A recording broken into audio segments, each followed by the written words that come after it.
गुरु नानक देव जी का अवतार। जोर जबर और हाकिमों के अत्याचारों से संतप्त सृष्टि की पुकार सुनकर अकाल पुरुष ने गुरु नानक देव जी के रूप में जगत जलंदे की रक्षा करने के लिए माता तृप्ता जी के गर्भ से महिता कालू चंद जी बेदी क्षत्रिय के घर राय भोए की तलवंडी में कारतक सुधी को अवतार धारण किया। महिता कालू चंद जी ने जन्म कुंडली बनवाना। गुरु जी के प्रातः काल अवतार धारण के उपरांत जब दिन हुआ तो महिता जी ने पंडित हरदयाल को बुलाकर कहा कि बालक की जन्म कुंडली बनवाओ और लगन मुहूर्त देखकर बताओ कि बालक कैसा होगा। माता पिता तथा खानदान का नाम उज्जवल करने वाला होगा या कुछ काम बिगाड़ू होगा। पंडित हरदयाल ने बालक के लक्षण देखने।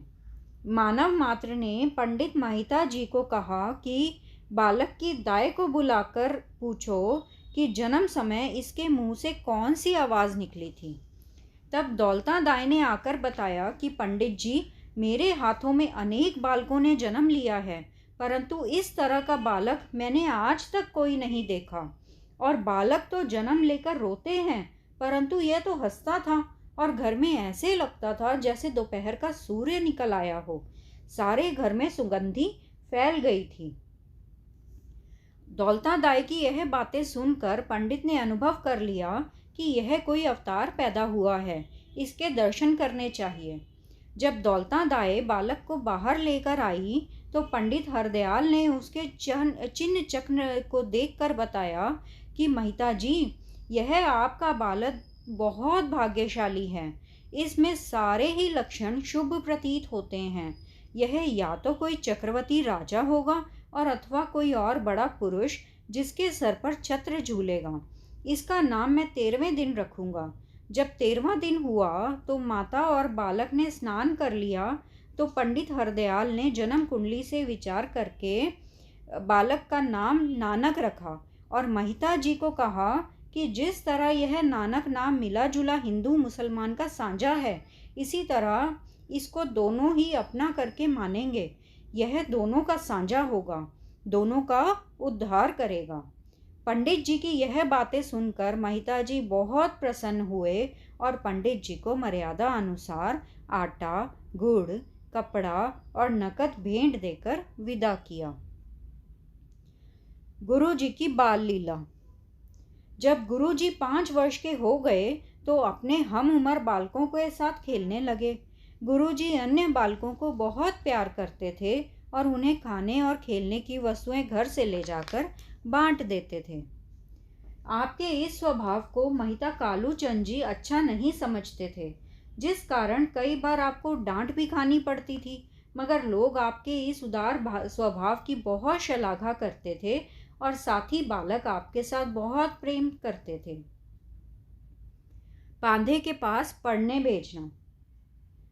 बाबा कालू चंद जी ने आप जी को चुस्त और उदार देखकर पांधे के पास शुभ दिनवार पूछकर नए वस्त्र पहनाकर और पांधे के लिए योग्य भेंट, कुछ मिष्ठान और नकदी लेकर पाठशाला ले गए।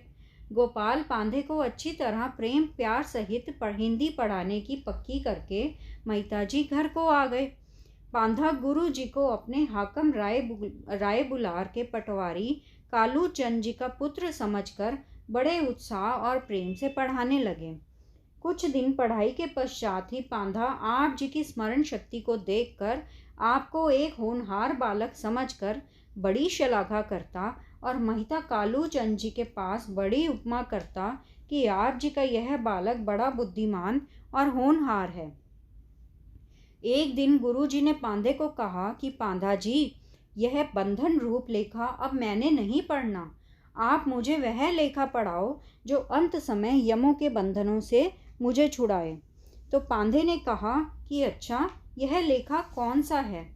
तो गुरुजी बोले कि हे भाई, माया का मोह जला के उसको घिसा के स्याही बना के अपनी अकल को सुंदर कागज बना, प्रेम को कलम और अपने मन को लिखारी बना। गुरु की शिक्षा लेके परमात्मा के गुणों की विचार करनी लिख, प्रभु का नाम लिख, प्रभु की महिमा लिख।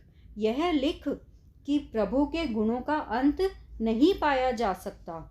इस पार उस पार का आखिरी छोर नहीं ढूंढा जा सकता। तो गुरु जी के यह विचार सुनकर समझकर पांधे ने कहा, जो कुछ आपके विचार हैं यह ठीक हैं, मगर जो नाम जपने वाले होते हैं उनको गरीबी दशा में देखा जाता है, फिर मरना भी सभी को समान रूप से ही होता है। इन बातों को देखकर मेरे मन में नाम स्मरण की विशेष महत्ता। पांधे के इन विचारों का उत्तर गुरु जी ने कहा कि हे भाई, ऐसा लेखा लिखने की विधि सीख। जिस जगह जिंदगी में किए कामों का हिसाब मांगा जाता है वहाँ ये लेखा सच्ची राहदारी बनता है।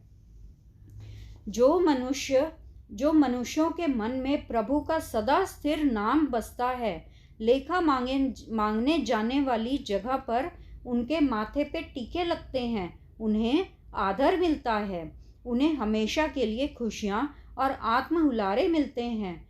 पर प्रभु का नाम प्रभु की मेहर से मिलता है, फिजूल की हवाई बातों से नहीं। तो गुरु जी आगे कहते हैं कि पांधा जी, ज्ञानी और अज्ञानी के मरने में भेद है। जैसा कि अज्ञानी पुरुष अंत को शोक और चिंता के साथ कई प्रकार के विषय विकारों को लेकर मरते हैं, मगर नाम जपने वाले ज्ञानी लोग परमात्मा को सदा अपने अंग संग देखते हैं और यमों से निर्भय होकर शरीर त्यागते हैं। फिर पांधे ने हैरान होकर पूछा कि महाराज, जो पुरुष सारी उम्र रंग तमाशों में ही व्यतीत कर देते हैं, कभी नाम स्मरण कभी नहीं करते, उनका अंत को क्या हाल होता है? तो गुरु जी कहते हैं कि संसार में बेअंत जीव आते हैं और जीवन सफर खत्म करके यहाँ से कूच कर जाते हैं। कईयों के सरदार आदि बड़े बड़े नाम रखे जाते हैं। कई जगत में भिखारी ही पैदा हुए और कईयों के बड़े बड़े दरबार लगते हैं। पर दरबारों वाले सरदार हों या कंगाल हों, जीवन सफर करने पर समझ आता है कि परमात्मा का नाम स्मरण के बिना ये सब जीवन व्यर्थ गवा जाते हैं।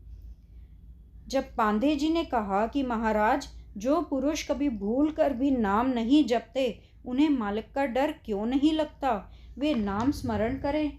तो आगे गुरु जी कहते हैं कि हे नानक, कह हे प्रभु, तुमसे दूर दूर रहने पर संसार का तौलखा और सताता है।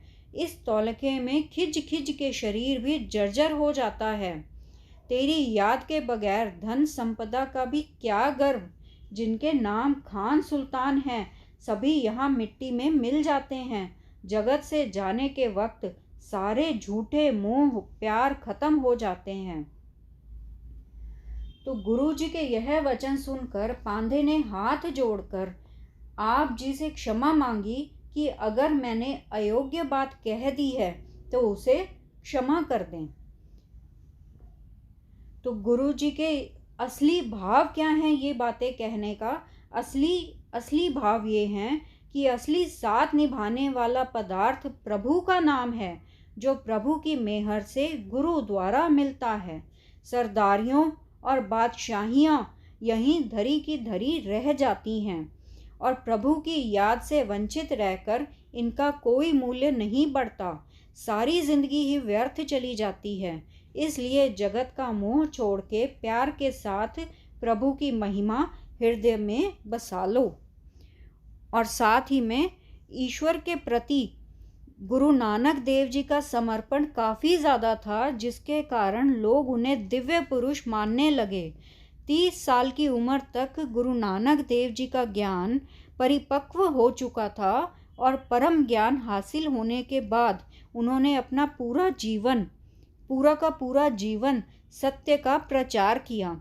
और कहा जाता है कि बचपन से ही गुरु नानक देव जी का आध्यात्मिकता की तरफ काफ़ी रुझान था और वह सत्संग और चिंतन में लगे रहते थे। ईश्वर की तलाश की खातिर गुरु नानक देव जी ने 8 साल की उम्र में ही पढ़ाई छोड़ दी थी। सतनाम सतनाम सतनाम जी, वाहे गुरु जी। सतनाम सतनाम सतनाम जी, वाहे गुरु जी। ਵਾਹਿਗੁਰੂ ਵਾਹਿਗੁਰੂ, ਤੇਰਾ ਸ਼ੁਕਰ ਹੈ, ਸ਼ੁਕਰ ਹੈ, ਸ਼ੁਕਰ ਹੈ ਤੇਰਾ ਦਾਤਿਆ, ਤੇਰਾ ਸ਼ੁਕਰ ਹੈ।